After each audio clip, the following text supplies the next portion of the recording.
Buenas noches, damos gracias al Señor porque nos permite encontrarnos nuevamente y reunirnos para continuar estudiando y meditando en su santa palabra. Esperamos que sea un buen tiempo el que tengamos y que todo pueda redundar para edificación de cada uno. Antes de comenzar con este estudio, quisiera invitarle a que nos pudiésemos encomendar una vez más al Señor para lo que hemos de ver. Oremos, por favor. Padre Celestial, queremos agradecerte por este tiempo una vez más. Te damos gracias porque tenemos la posibilidad de dar a conocer tu palabra, Señor, y rogamos por todo este tiempo que pasaremos meditando en ella. Rogamos tu guía, tu dirección, Señor, en todo, y que tú edifiques a cada uno de tus hijos, Señor, en tu verdad, en tu santa palabra. Lo pedimos, lo agradecemos en el nombre del Señor Jesús. Amén. Bien, estamos en la primera carta a los Corintios, el capítulo 3. La vez pasada vimos desde el versículo 10 hasta el versículo 13 en el mensaje pasado que habíamos puesto por título cómo edificar sobre el fundamento. Quisiera invitarles a leer, por favor, nuevamente aquellos versículos que vimos la semana pasada. Del versículo 10 al versículo 13 de el capítulo número 3 de la primera carta a los Corintios. Dice: conforme a la gracia de Dios que me ha sido dada, yo como perito arquitecto puse el fundamento, y otro edifica encima, pero cada uno mire cómo sobreedifica, porque nadie puede poner otro fundamento que el que está puesto, el cual es Jesucristo. Y si sobre este fundamento alguno edificare oro, plata, piedras preciosas, madera, heno, hojarasca, la obra de cada uno se hará manifiesta, porque el día la declarará, pues por el fuego será revelada, y la obra de cada uno, cual sea, el fuego la probará. Habíamos hablado en cuanto a las obras de los creyentes, en cuanto a la edificación del cuerpo de Cristo, en cuanto a el servicio que el Señor desea que cada uno de nosotros lleve a cabo en medio del cuerpo de Cristo, y que es también lo que uno está edificando también en su propia vida. Hablamos en lo que tiene que ver también con el ministerio cristiano, como decimos, y habíamos visto que hay dos maneras de edificar sobre el fundamento: con buenos materiales o con malos materiales. El apóstol Pablo nos mostraba que el fundamento ya había sido puesto sobre aquello que la palabra de Dios llama la iglesia, y ese fundamento no es otro que la persona de Cristo y su obra de salvación. Con ese fundamento ya cada uno de nosotros debe construir, debe continuar sobreedificando. Hablábamos también que ese fundamento es un fundamento único, irreemplazable, que es un fundamento tan único, tan especial, que hace a la iglesia también un órgano exclusivo, totalmente exclusivo, distinto de lo que son las demás creencias, lo que son las religiones, las sectas o cualquier otro movimiento religioso. O sea, la iglesia, ya que descansa sobre el fundamento de la persona de Cristo, no tiene ninguna comparación. Y el apóstol acá, después de presentarnos a Cristo como fundamento, nos habla acerca del cuidado que debemos tener a la hora de sobreedificar sobre ese fundamento. La naturaleza de la edificación debe ser semejante a la naturaleza del fundamento. El versículo 12 nos dice, y si sobre este fundamento alguno edificare oro, plata, piedras preciosas, y da una serie de materiales allí, pero que pueden ser reducidos a dos cosas: un buen material, un mal material. Un material que resistirá la prueba o un material que no resistirá la prueba. Un material de buena calidad, un material de mala calidad, un material con valor, un material sin valor, un material de una duración temporal, un material de una duración permanente en el tiempo. Y el Señor precisamente desea que el tipo de material que utilicemos nosotros sea el material que nos entrega Él, que tiene que ver directamente con su persona, con su obra, con su fuerza, con su poder, con todo lo que se desprende de Él, lo que capacita, lo que da vida, lo que energiza al cuerpo de Cristo, que es la iglesia. Y el versículo 13 dice, la obra de cada uno se hará manifiesta, porque el día la declarará, pues por el fuego será revelada, y la obra de cada uno, cual sea, el fuego la probará. Nos habla acerca de ese momento que cada uno de nosotros va a tener que pasar como creyente, que es el tribunal de Cristo, en el cual tendremos que rendir cuentas al Señor qué fue lo que hicimos con nuestra vida mientras estuvimos aquí en la tierra, mientras estuvimos en este cuerpo, cómo usamos nuestro tiempo, cómo usamos eh, todos aquellos recursos espirituales que el Señor nos entregó, porque una cosa tenemos que tener clara: nosotros sí o sí estamos edificando, sea de una u otra manera, con buen material o con más material, estamos edificando sobre el cuerpo. De eso que no nos quepa duda. La cosa es, y la pregunta que tenemos que hacernos cada uno de nosotros, al revisar nuestra propia vida como primera cosa, y luego nuestro servicio y nuestro ministerio en relación al cuerpo de Cristo, es con qué material yo estoy sobreedificando.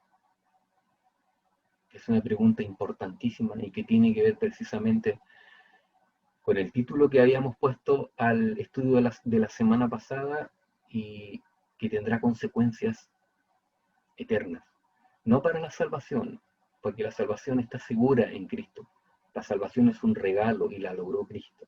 Aquí estamos hablando acerca de recompensas, de premios. Y mucho de eso también tiene que ver con nuestra gratitud a lo que el Señor ha hecho por nosotros. Hasta ahí habíamos visto hasta el versículo número 13. Hoy nos corresponde avanzar desde el versículo 14 al 17. Aunque es una continuación de lo que veníamos diciendo la semana pasada, sin embargo, he querido ponerle otro título a este mensaje también. El título es ¿santificando o profanando al cuerpo de Cristo? ¿Santificando o profanando al cuerpo de Cristo? En manera de pregunta, porque algo de eso es lo que vamos a ver desde el versículo 14 al versículo 17. Leámoslo, por favor. Dice, si permaneciere la obra de alguno que sobreedificó, recibirá recompensa.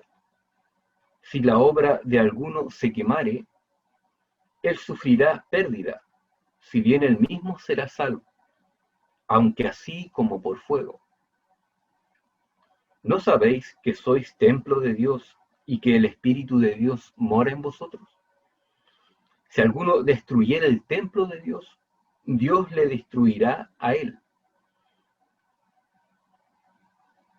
Dios le destruirá a él, porque el templo de Dios, el cual sois vosotros, santo es. Hasta aquí avanzaremos en el estudio del día de hoy. Avanzamos 4 versículos más. La verdad que vemos mucho material acá para continuar meditando y analizando su palabra. Es bueno decir, como ya que estamos hablando acerca de recompensas, que el creyente no está llamado a ser un cazarrecompensas, precisamente. No es esa la motivación de ver qué es lo que puede conseguir a cambio de. En realidad, la forma en que vamos a hacer las cosas es solamente por fidelidad al Señor. Lo hacemos por fidelidad al Señor, por gracia y por la misericordia de Dios. Hacemos lo que debemos hacer. Hay un texto en Lucas, el capítulo 17 y el versículo 10, que dice: así también vosotros, cuando hayas hecho todo lo que ha sido ordenado, decid: siervos inútiles somos, pues lo que debíamos hacer, hicimos. Si bien, por una parte, hacemos lo que hacemos por gratitud al Señor y por misericordia al Señor, por otra parte también hemos de verlo como un mandamiento que el Señor nos entrega. Y como somos siervos, obedecemos a nuestro Señor, que nos da una orden. Y lo hacemos con alegría, con gozo, con gratitud, con una buena actitud. Y el apóstol aquí en el versículo 14 va a introducir el concepto de la permanencia. El concepto de la permanencia. Es decir, que si se sobreedificó con materiales de calidad, esos materiales de calidad van a pasar la prueba. Y esas obras, por ende, permanecerán. Van a permanecer. Va a permanecer la obra y por ende también va a permanecer la recompensa. El versículo 14 lo dice: si permaneciere la obra de alguno que sobreedificó, recibirá recompensa.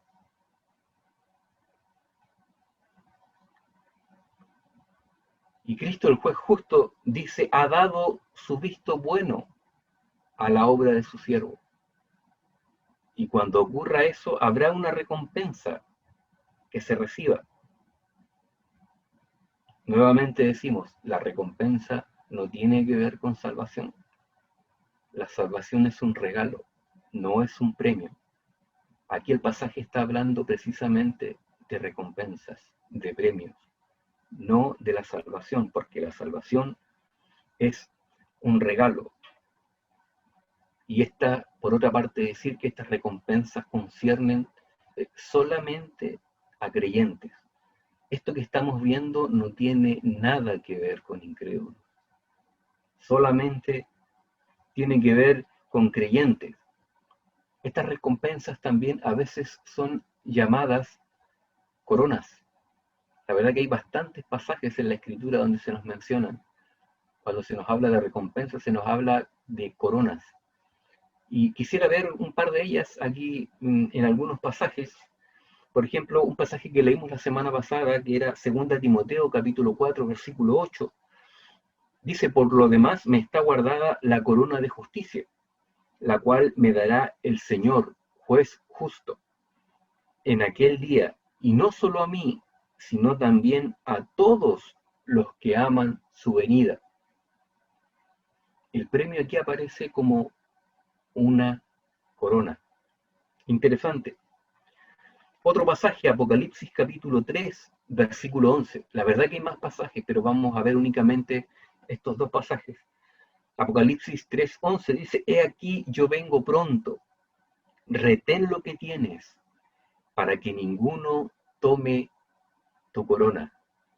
También ahí se está hablando en relación a galardón, en relación a premios, en relación a una recompensa que se recibe. Y es importante ver que estas recompensas son y serán un acto de adoración para con el Señor. O sea, no es algo menor. Nosotros fuimos creados para adorar. Nosotros fuimos salvados para adorar. Una vez que somos reconciliados con Dios, estamos llamados a adorar. Es la prioridad una de nuestra vida. Es lo más alto que estamos llamados a hacer, a dar gloria a Dios, a adorar al Señor. Y para esto quisiera leer en el mismo libro de Apocalipsis, el capítulo 4, versículo 4, una escena que nos muestra el apóstol Juan aquí en relación a la iglesia, pero cuando ya está en la presencia del Señor, en el cielo. Apocalipsis 4:4 dice: y alrededor del trono había 24 tronos, y vi sentados en los tronos a 24 ancianos, vestidos de ropas blancas, y con coronas de oro en sus cabezas. La mayoría de intérpretes bíblicos, de exégetas bíblicos, piensa, y yo también pienso lo mismo, de que aquí está haciendo precisamente alusión el apóstol Juan, está haciendo alusión de la iglesia, cuando está en la presencia del Señor, que estos 24 ancianos hacen o son figura de la iglesia. Se habla de ellos como que están sentados en 24 tronos, están vestidos de ropas blancas, lo que tiene que ver con santidad, tiene que ver con justicia, y tienen coronas en sus cabezas. En el mismo capítulo, el versículo 10 y el versículo 11 nos muestra qué están haciendo o qué van a hacer estos 24 ancianos.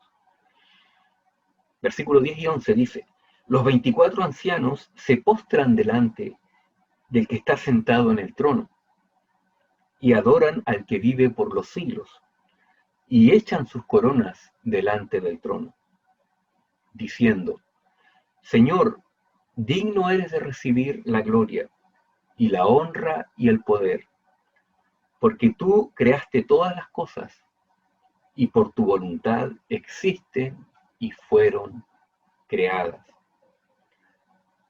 Como vemos, ese es el objetivo de las coronas, de las recompensas. El dar gloria con ellas al Señor. El ser utilizadas como un acto de adoración. No de una gloria propia, sino para dar gloria al Señor, como un acto de adoración al Señor, de alabanza al Señor. La verdad que esas recompensas, para eso es que servirán. Luego, en la presencia del Señor, cuando estemos, no vamos a necesitar nada más.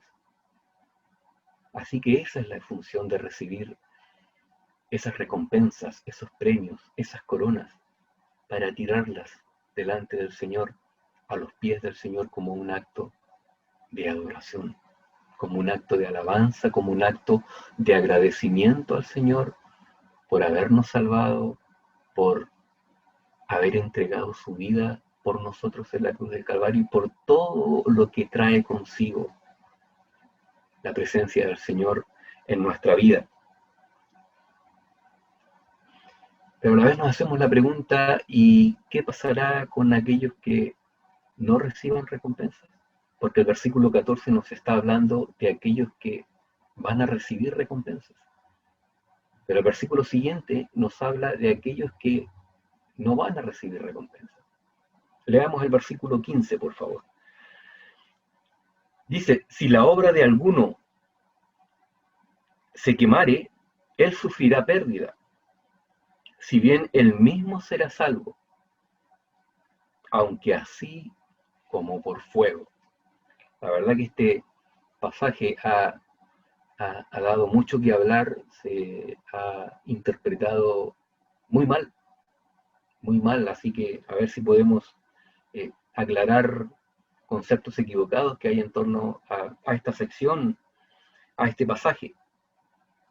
Por una parte, vemos que el fuego que se nos menciona acá, destruye todo material inflamable. Se habla de madera, de heno, de hojarasca, y se dice que no queda nada, que todo se pierde. O sea, el material de esa obra no resistió la prueba. Y se quemó, total y absolutamente. Importante es decir también, ahora que estamos hablando de esto, que nosotros podemos saber a la luz de la palabra de Dios con qué tipo de material estamos edificando hoy sobre el fundamento.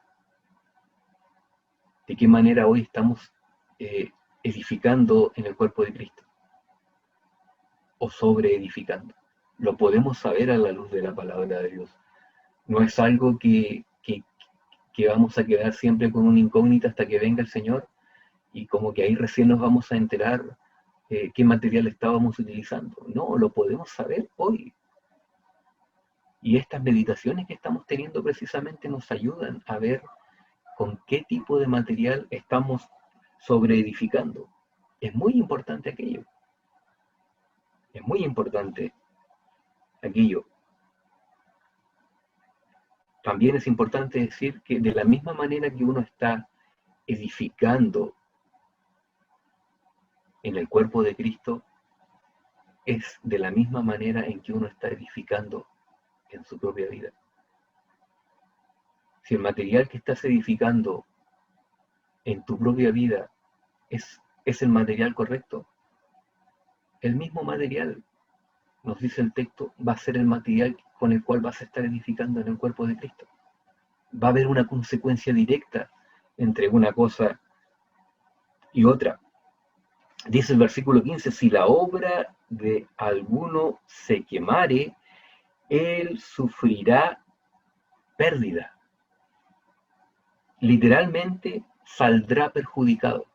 Otra manera de decir, de manera literal, sufrir pérdida es salir perjudicado. Nuevamente decimos, no tiene que ver con salvación, tiene que ver con recompensa. Esto me hace pensar, es como si nunca hubiésemos construido nada. La verdad, si todas nuestras obras son quemadas, si nuestras obras no resisten la prueba, es como si nunca construimos nada. Ninguna cosa. Es como que perdimos totalmente el tiempo mientras estuvimos en la tierra. Aunque estemos edificando, si estamos edificando con material equivocado, va a ser como si no hubiésemos hecho nada, porque precisamente no va a quedar nada en esta figura que se nos presenta aquí en el pasaje.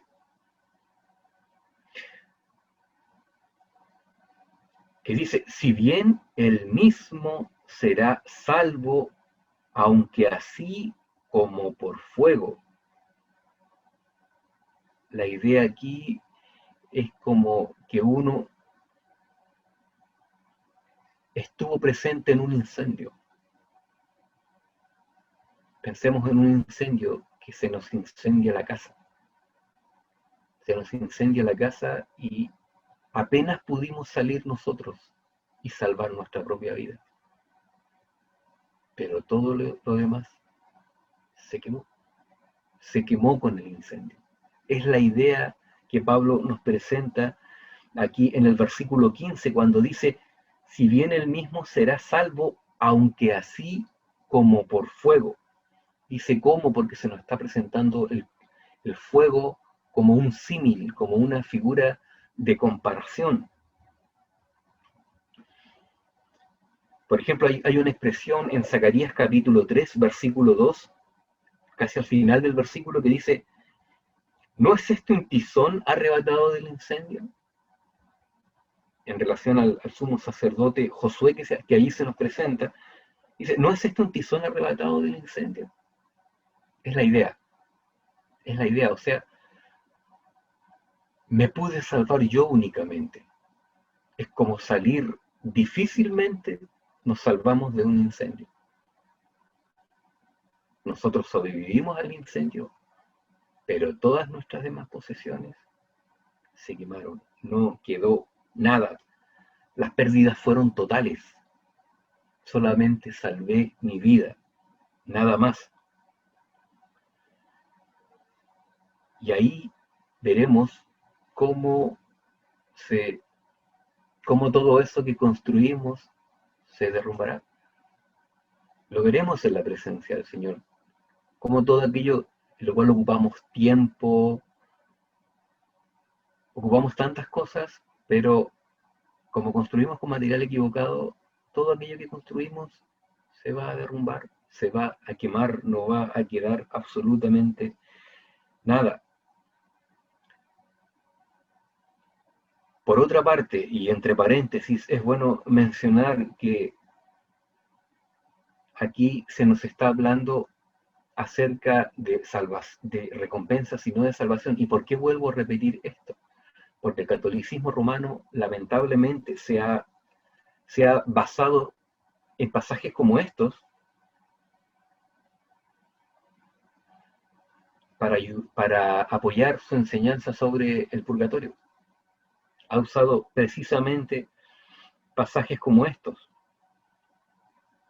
La verdad que en el pasaje no encontramos nada que haga referencia, mención a algo como purgatorio, a un lugar de purificación. No se encuentra nada de eso. Precisamente, como decíamos, no tiene que ver nada con salvación. Aquí el tema son las recompensas o las pérdidas en cuanto a lo que son nuestras obras en esta tierra en relación a la obra del Señor.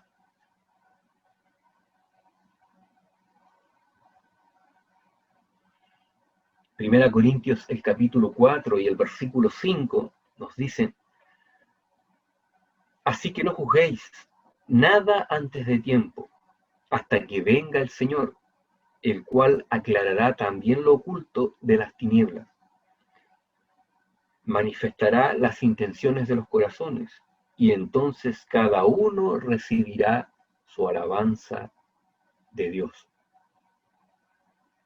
Es cierto que el escritor aquí, Pablo, en este mismo libro, en esta misma carta, nos dice que no estamos llamados a juzgar nada antes de tiempo, porque nosotros vemos hechos, no vemos las intenciones del corazón, no vemos la motivación con que cada uno sirve en el cuerpo de Cristo. No vemos cuál es la motivación, eso lo ve únicamente el Señor. Nosotros vemos solamente un servicio que se hace, un servicio que se presta. Es lo que vemos.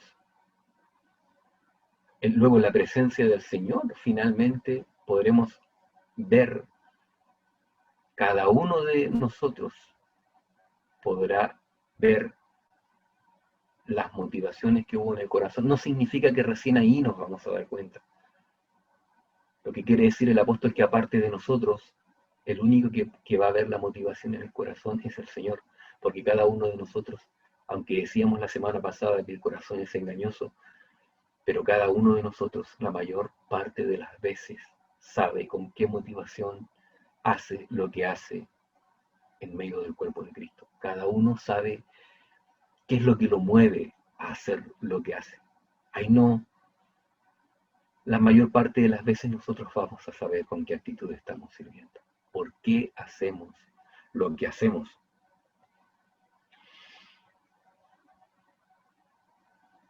Y otra cosa importante es mencionar que aún aquellos que hayan recibido recompensas por lo que hicieron estando aquí en el cuerpo, estando aquí en la tierra, en relación a la obra de Dios, aquellos que hayan recibido recompensas de la misma manera, no de la misma manera, de igual manera, en relación a su salvación, su salvación va a ser solamente por gracia mediante la fe. El hecho que reciban recompensas no significa que ellos se han ganado también la salvación. La salvación la logró Cristo, la salvación es solo por gracia mediante la fe. Las recompensas serán un premio, la salvación será un regalo. Versículo 16 dice en manera de pregunta, ¿no sabéis que sois templo de Dios y que el Espíritu de Dios mora en vosotros? Aunque el apóstol aquí está hablando en manera de pregunta, la verdad que él no está esperando que los corintios le respondan. Lo que él está haciendo acá es que está reprendiendo con esta pregunta a los corintios. Los está regañando, les está llamando la atención. Los regaña porque ellos desconocen cuál es su posición espiritual en relación y también su posición espiritual y su situación en relación a Dios. Ya por lo que va del tiempo que llevan de creyentes, ya debieran tener aquellas nociones bastante claras. Recordemos, aquellas cosas son el ABC de la doctrina. Son cuestiones elementales en la vida del cristiano. Tanto así que el apóstol dice, ¿no sabéis que soy templo de Dios? O sea, si a esta altura del partido ya debieran tenerlo más que claro, pero no lo saben.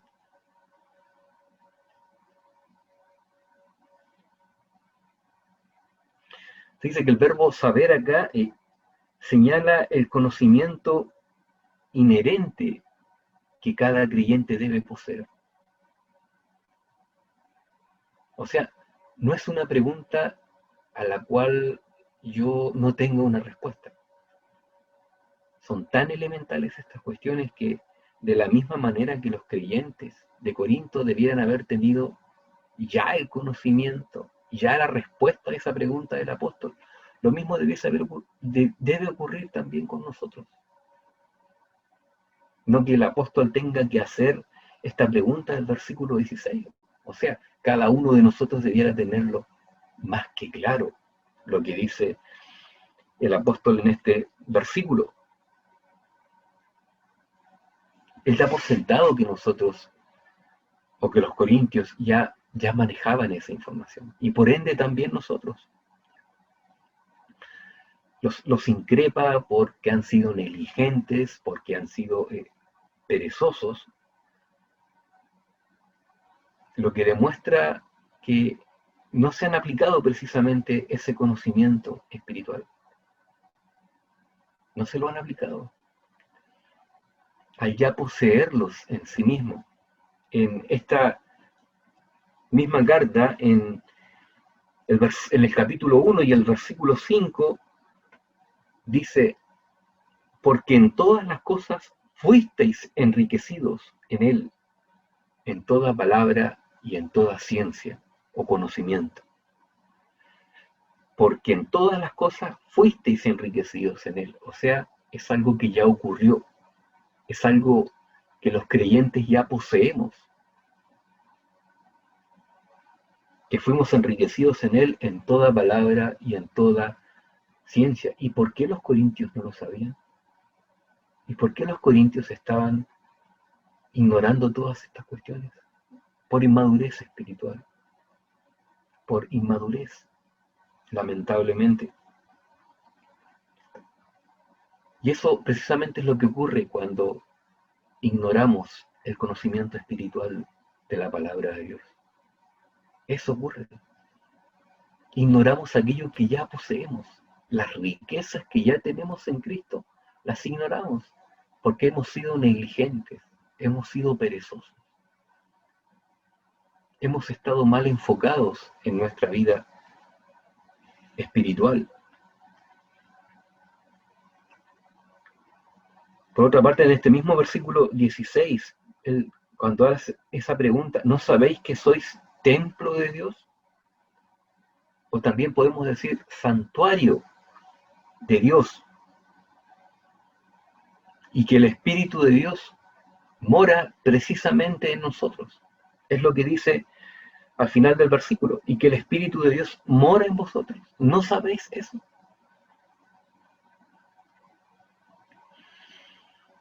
Es importante decir que lo de templo o lo de santuario, al apóstol utilizar estas figuras, no está hablando de una ilustración. La verdad que el templo en el Antiguo Testamento, el templo físico, el que encontramos en el Antiguo Testamento, el que mandó a construir Salomón, ese templo precisamente es figura de lo que habría de venir. Es figura del creyente. No es al revés. No es que nosotros somos figuras de ese templo. El templo del Antiguo Testamento es figura de lo que vendría a ocurrir después con cada uno de nosotros los creyentes. Aunque también es importante que el apóstol aquí no está hablando, ya en el versículo 15, no está hablando a cada uno de una manera individual, sino que les está hablando a los corintios como una iglesia local. Así que ahí el concepto de santuario lo entendemos más en una idea general de iglesia local, de cuerpo. Primera Corintios capítulo 6, versículo 19, aunque aquí se aborda el santuario, el templo, de forma individual, sin embargo, vemos que se dice algo muy semejante a lo que se muestra aquí en el versículo 16. Primera Corintios 6, 19 dice: ¿O ignoráis que vuestro cuerpo es templo del Espíritu Santo, el cual está en vosotros, el cual tenéis de Dios, y que no sois vuestros? El apóstol vuelve a mencionar aquello, ya el contexto es diferente, está hablando en cuanto a la santidad, a la pureza del cuerpo físico de cada uno de nosotros, pero vuelve a mencionar conceptos como estos, que somos templo del Espíritu Santo, que no somos vuestros, que somos posesión precisamente del Señor, y es lo que nos muestra el versículo 16 cuando habla de que somos templo de Dios. No solamente que el Señor mora en nosotros, sino que le pertenecemos al Señor, que somos propiedad del Señor. Efesios capítulo 2, versículos 21 y 22. Veamos lo que dice, Efesios 2, versículos 21 y 22. Dice: en quien todo el edificio bien coordinado va creciendo para ser un templo santo en el Señor, templo santo en el Señor, en quien vosotros sois juntamente edificados para morada de Dios en el Espíritu. Se nos repite la misma idea, lo que le dice el apóstol a la iglesia de Corinto, se lo dice también la misma idea a los hermanos de Éfeso, cuestión que necesitaban tener también ellos clara, conocer, saber. El Espíritu Santo, o sea, ni más ni menos que Dios morando en el creyente, Dios morando y residiendo en la iglesia local. La iglesia es santa porque el Espíritu que reside en ella es santo. Por eso que a nosotros se nos llama santos. No solo porque posicionalmente Jesucristo nos ha santificado, sino porque el Espíritu Santo habita en cada uno de nosotros.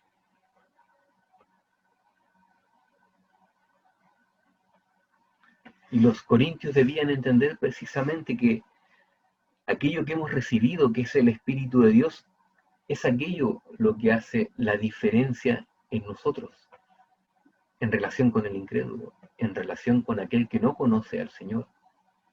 Los que no conocen al Señor no son un templo, un santuario de Dios, pero el creyente sí lo es, sí lo es. Primera Corintios, continuamos en este en esta carta, el capítulo 2 y el versículo 12, leemos algo que ya hemos visto que el apóstol les dice precisamente a estos hermanos. Y nosotros no hemos recibido el espíritu del mundo, sino el espíritu que proviene de Dios, para que sepamos lo que Dios nos ha concedido. El creyente tiene que saber que Dios habita en él. El creyente tiene que saber todas las riquezas que posee en Cristo. No son cuestiones que nosotros podemos ignorar, que debemos ignorar. No debemos ignorarlas. No podemos vivir como mendigos espirituales, siendo ricos, habiendo sido bendecidos con toda bendición espiritual. Como dice Pablo en otro lugar, bendecidos ricamente, con riquezas espirituales. Versículo 17, otro texto que también ha sido, o aparentemente quisiera decir otra cosa, pero si le damos una interpretación, vamos a captar la idea de lo que el apóstol precisamente quiere decir a través de este versículo. Dice, si alguno destruyere el templo de Dios, Dios le destruirá a él, porque el templo de Dios, el cual sois vosotros, santo es. Con esta advertencia el apóstol desea, y con esta exhortación el apóstol desea que los corintios se tomen en serio esta cuestión. Y por ende nosotros también el día de hoy. Es algo realmente solemne esto, es algo realmente serio.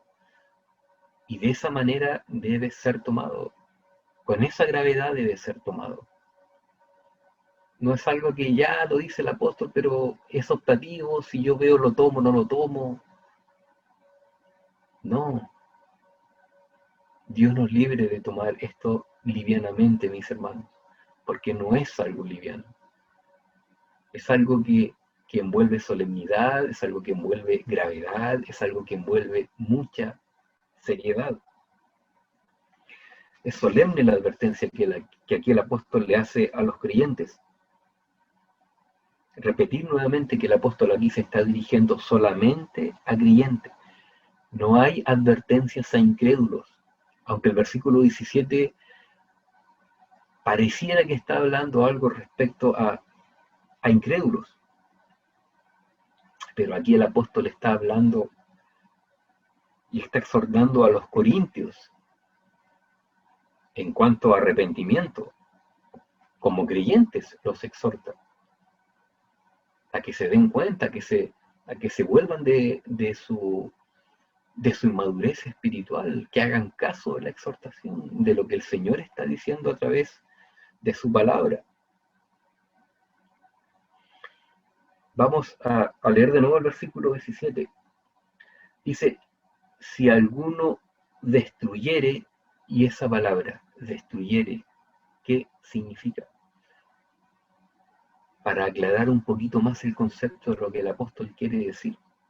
Es como si el apóstol estuviera diciendo si alguno destruyere o violare o contaminare o profanare, literalmente se dice que la palabra es corrompiere. Si alguno corrompiere el templo de Dios.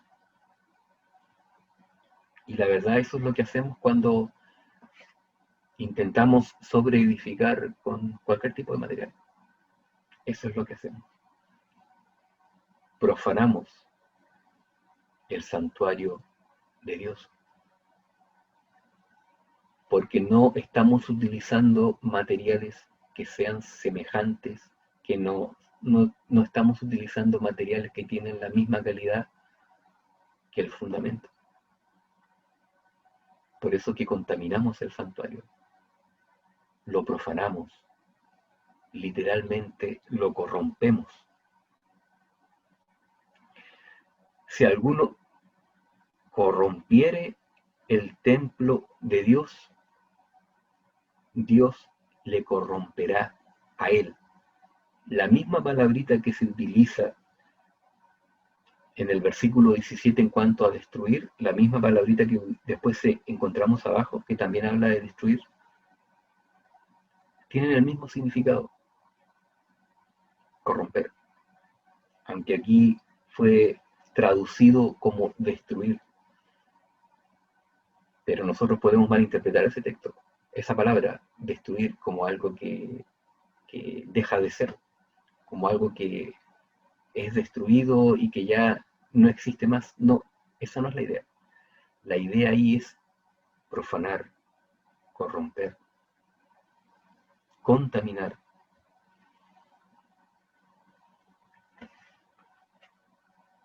¿Y cuál es la idea aquí?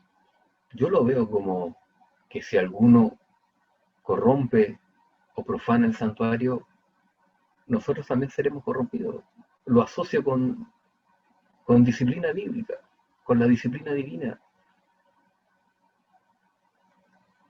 Lo asocio con que vamos a tener también pérdida, vamos a tener malas consecuencias. No vamos a perder nuestra salvación está segura en Cristo, pero vamos a tener una pérdida. ¿Seremos disciplinados? También existe la posibilidad de que así sea. Y más vale que lo creamos, porque el estar edificando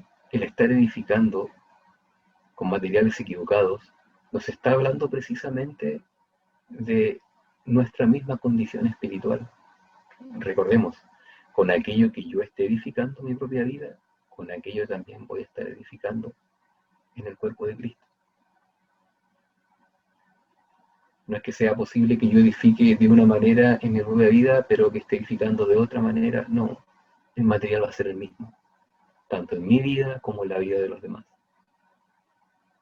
El material que utilice va a ser el mismo. Por eso que debemos también entender esto como una advertencia a creyentes y asociarlo precisamente a disciplina, a un castigo de parte de Dios. Es bíblico el concepto de castigo del Señor en relación al creyente.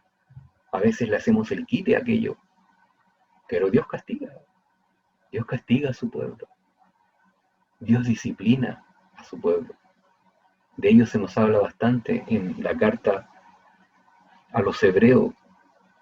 ¿Por qué? Porque la iglesia es propiedad de Dios, porque la iglesia ha sido separada del mundo y Dios no le permite a su iglesia,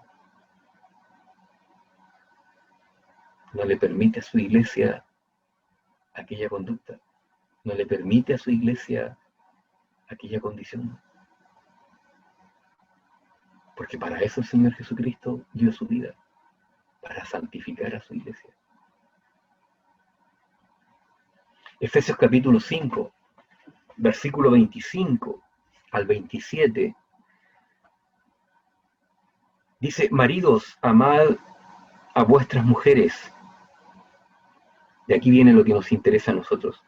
Así como Cristo amó a la iglesia y se entregó a sí mismo por ella, para santificarla, habiéndola purificado en el lavamiento del agua por la palabra, a fin de presentársela a sí mismo una iglesia gloriosa, que no tuviese mancha ni arruga, ni cosa semejante, sino que fuese santa y sin mancha.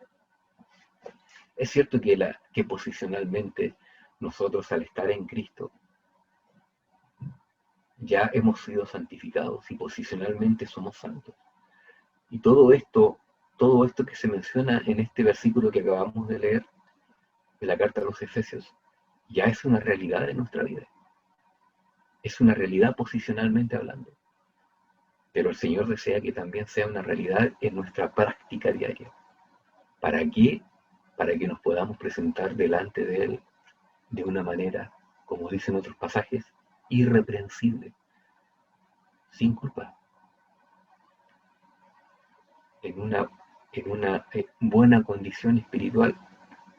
Posicionalmente la tenemos, pero de una manera práctica, no siempre. Eso no siempre se condice con nuestra posición espiritual. El Señor quisiese con todo su corazón y ha provisto todos los recursos para que nuestra santificación posicional coincidiese, se alinease con nuestra santificación práctica. Pero lamentablemente eso no es así en toda la vida de los creyentes. Hay creyentes en los cuales no hay consecuencia. Son santos posicionalmente, pero no hay santidad en la vida práctica. No hay una consecuencia. No se sigue una misma línea. Lamentablemente, a pesar de que el Señor nos ha provisto de todos los recursos, a pesar de que el Señor, como decíamos la semana pasada, Él tiene abierta su ferretería de par en par, su ferretería espiritual para entregarnos todos los recursos que nosotros necesitemos para construir, para sobreedificar en el cuerpo de Cristo, que es la iglesia, que descansa sobre el fundamento, que es la persona de Cristo. Así como el santuario estaba separado de todo lo común, de todo lo profano, así también la persona del creyente está consagrada al servicio de Dios. Y es el deseo del Señor, que sea ese deseo del Señor que sea una realidad en cada uno de nosotros. Ya para finalizar, quisiera leer un último pasaje en la carta a los Romanos. Carta a los Romanos, el capítulo 12, versículos 1 al 10, donde precisamente vamos a ver que se nos hable algo acerca de esto. Romanos capítulo 12, versículos 1 al 10 dice: así que, hermanos, os ruego por las misericordias de Dios, que presentéis vuestros cuerpos en sacrificio vivo, santo, agradable a Dios, que es vuestro culto racional. No os conforméis a este siglo, sino transformados por medio de la renovación de vuestro entendimiento, para que comprobéis cuál sea la buena voluntad de Dios, agradable y perfecta. Eso en relación a mi vida personal, a mi vida individual, lo que desea el Señor, lo que nos dice el Señor aquí, que presentemos nuestros cuerpos en sacrificio santo, agradable a Dios, que es nuestro culto, que no tomemos la forma del pensamiento del mundo, sino que seamos transformados por medio de la palabra de Dios, que nuestro entendimiento sea transformado, y que de esa manera podremos entender y conocer la voluntad de Dios, que es agradable y que es perfecta. Pero miremos lo que dice ahora en cuanto a nosotros en relación a los demás, en relación al cuerpo. Versículo 3. Digo, pues, por la gracia que me es dada, a cada cual que está entre vosotros, que no tenga más alto concepto de sí que el que debe tener, sino que piense de sí con cordura, conforme a la medida de fe que Dios repartió a cada uno. El Señor a cada uno de nosotros nos entregó capacidades, nos dio dones, nos dio habilidades espirituales, que Él desea que sean utilizadas en el cuerpo de Cristo, para edificación del cuerpo, precisamente lo que estamos hablando. Pero Él no desea que eso se haga de cualquier manera. Dice, por la gracia que me es dada a cada cual que esté entre vosotros, que no tenga más alto concepto de sí que el que debe tener. Y nosotros cuando vamos con ese pensamiento, con esa mentalidad, con esa actitud a servir al cuerpo de Cristo, eso ya nos muestra que estamos edificando con materiales equivocados. ¿Por qué? Porque yo voy si yo voy con esta actitud, si tengo este concepto de mí mismo, yo voy a ir a exhibirme, yo voy a ir a buscar la gloria de los hombres, no voy a buscar la gloria del Señor, no voy a buscar la edificación del cuerpo, voy a ir con una actitud equivocada, teniendo un concepto de mí mismo errado, equivocado. Versículo 4 en adelante dice, porque de la manera que en un cuerpo tenemos muchos miembros, pero no todos los miembros tienen la misma función, así nosotros, siendo muchos, somos un cuerpo en Cristo, y todos miembros los unos de los otros. De manera que teniendo diferentes dones, según la gracia que nos es dada, si el de profecía, úsese conforme a la medida de la fe, o si de servicio, en servir, o el que enseña en la enseñanza, el que exhorta en la exhortación, el que reparte con liberalidad, el que preside con solicitud, el que hace misericordia con alegría. El amor sea sin fingimiento, aborreced lo malo, seguid lo bueno. Cuando voy con un amor fingido, estoy construyendo con materiales equivocados. Cuando mi amor no es genuino, no brota del corazón de Dios, sino que brota de mi propio corazón, no es verdadero amor. No es el amor con el que el Señor desea que yo ame. Es un amor fingido, es un amor falso. Y es un amor precisamente que brota de aquellos materiales con los cuales el Señor no desea que edifiquemos. Porque sus materiales son verdaderos. Porque si amamos con el amor que ama a Dios, vamos a estar amando verdaderamente. Versículo 10. Amaos los unos a los otros con amor fraternal, en cuanto a honra, prefiriéndoos los unos a los otros. Nos damos cuenta en la relación de una cosa con la otra, de la manera que estemos edificando en nuestra propia vida. De esa misma manera vamos a estar edificando también al cuerpo. Repetimos nuevamente el título de este mensaje.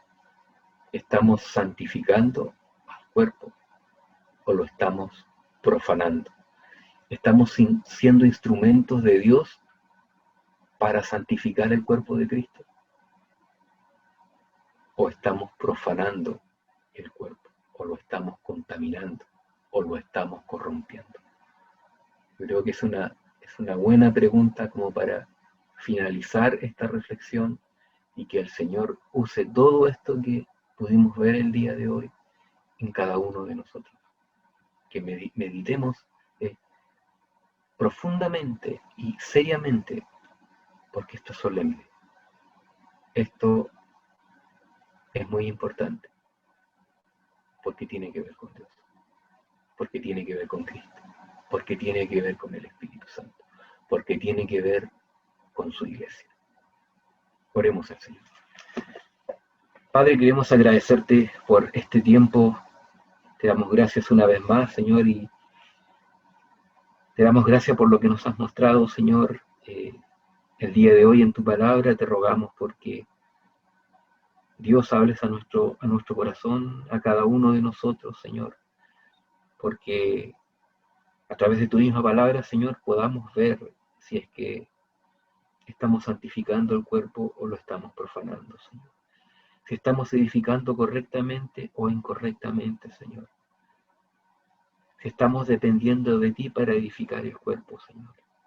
O si estamos dependiendo de nuestra propia carnalidad, Señor, para edificar. Oh Padre, reprende a cada uno de nosotros, Señor. Trae convicción de pecado a nuestro propio corazón, Señor, si lo hay. Habla a nuestra propia vida, Señor. Usa tu palabra en nosotros, Señor. Te lo pedimos, Señor. Te lo rogamos, Señor.